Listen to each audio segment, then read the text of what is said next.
secrets from us just like love or liquor. Nobody will keep the things he hears to himself, and nobody will repeat just what he hears and no more.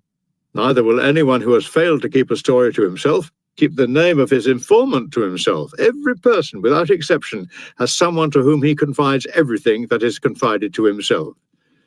Even supposing he puts some guard on his garrulous tongue and is content with a single pair of ears, he will be the creator of a host of later listeners.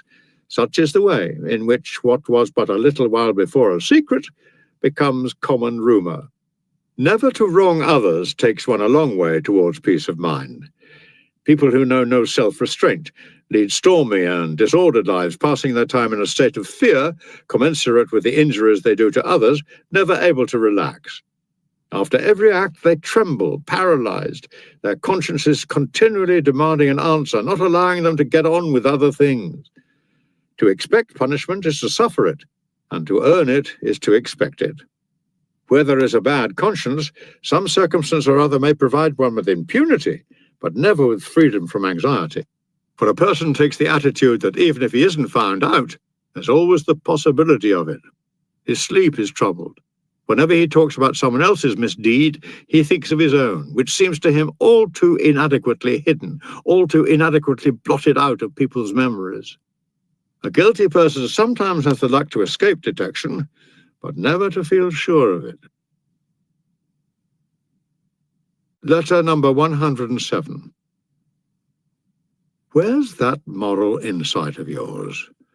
Where's that acuteness of perception or magnanimity?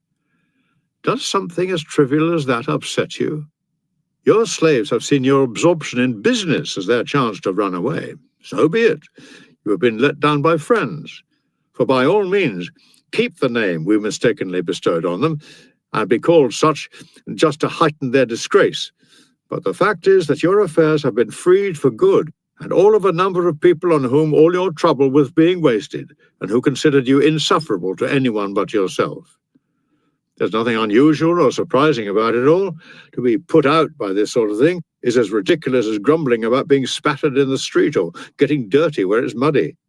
One has to accept life on the same terms as the public baths or crowds or travel. Things will get thrown at you and things will hit you. Life's no soft affair. It's a long road you started on. You can't but expect to have slips and knocks and falls and get tired and openly wish, a lie, for death. At one place you will part from a companion, at another bury one, and be afraid of one at another. These are the kind of things you'll come up against all along this rugged journey. Wanting to die? Let the personality be made ready to face everything. Let it be made to realize that it has come to terrain on which thunder and lightning play, terrain on which grief and vengeful care have set their couch, and pallid sickness dwells, and drear old age. This is the company in which you must live out your days. Escape them you cannot, scorn them you can, and scorn them you will, if by constant reflection you have anticipated future happenings. Everyone faces up more bravely to a thing for which he has long prepared himself, sufferings even being withstood if they have been trained for in advance. Those who are unprepared, on the other hand, are panic-stricken by the most insignificant happenings. We must see to it that nothing takes us by surprise. And since it is invariably unfamiliarity that makes the thing more formidable than it really is, this habit of continual reflection will ensure that no form of adversity finds you a complete beginner. I've been deserted by my slaves. Others have been plundered, incriminated, set upon, betrayed, beaten up, attacked with poison or with calumny. Mention anything you like. It has happened to plenty of people. A vast variety of missiles are launched with us as their target. Some are planted in our flesh already. Some are hurtling towards us at this very moment. Others merely grazing us in passing on their way to other targets. Let's not be taken aback by any of the things we're born to, things no one need complain at, for the simple reason that they're the same for everybody. Yes, the same for everybody. For even if a man does escape something, it was a thing which he might have suffered. The fairness of a law does not consist in its effect being actually felt by all alike, but in its having been laid down for all alike. Let's get this sense of justice firmly into our heads and pay up, without grumbling, the taxes arising from our mortal state. Winter brings in the cold, and we have to shiver. Summer brings back the heat, and we have to swelter. Bad weather tries the health, and we have to be ill. Somewhere or other we are going to have encounters with wild beasts, and with man, too, more dangerous than all those beasts.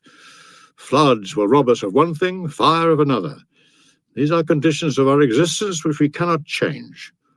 What we can do is adopt a noble spirit, such a spirit as befits a good man, so that we may bear up bravely under all that fortune sends us, and bring our wills into tune with nature's. Reversals, after all, are the means by which nature regulates this visible realm of hers. Clear skies follow cloudily. After the calm comes the storm. The winds take turns to blow. Day succeeds night. While part of the heavens is in the ascendant, another is sinking. It is by means of opposites that eternity endures. This is the law to which our minds are needing to be reconciled.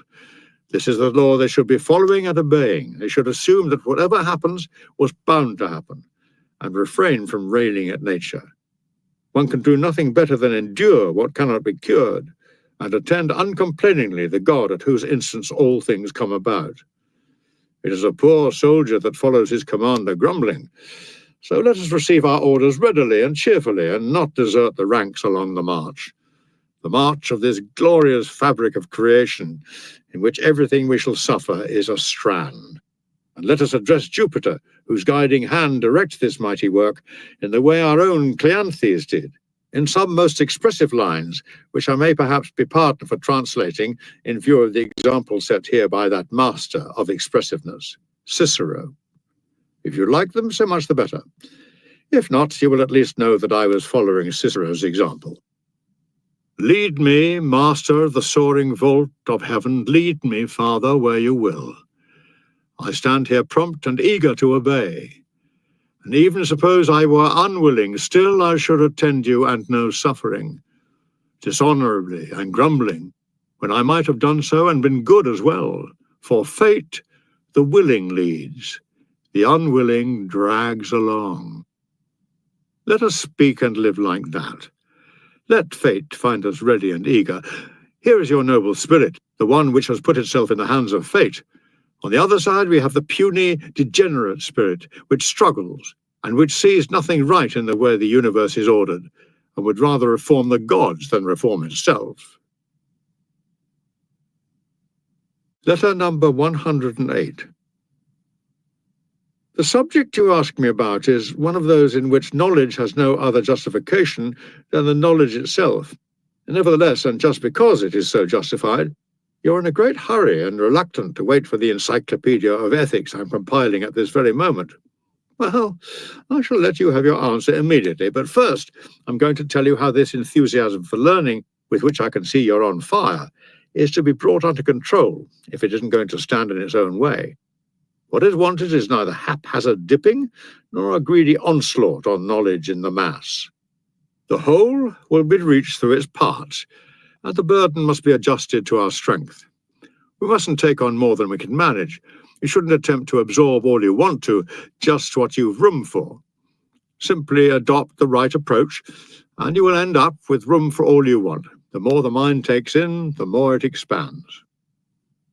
I remember a piece of advice which Attalus gave me in the days when I practically laid siege to his lecture hall, always first to arrive and last to go, and would draw him into a discussion of some point or other, even when he was out taking a walk, for he was always readily available to his students, not just accessible.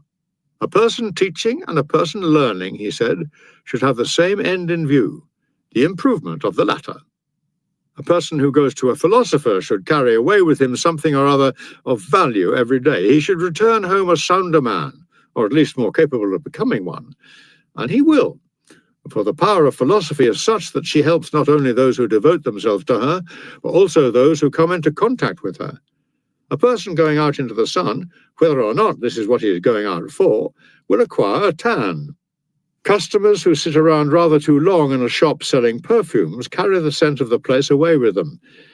And people who have been with a philosopher are bound to have derived from it something of benefit even to the inattentive. Note that I say inattentive, not the hostile. That's all very well, but don't we all know certain people who have sat at a philosopher's feet year after year without acquiring even a semblance of wisdom? Of course I do.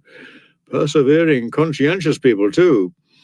I prefer to call them a philosopher's squatters, not students.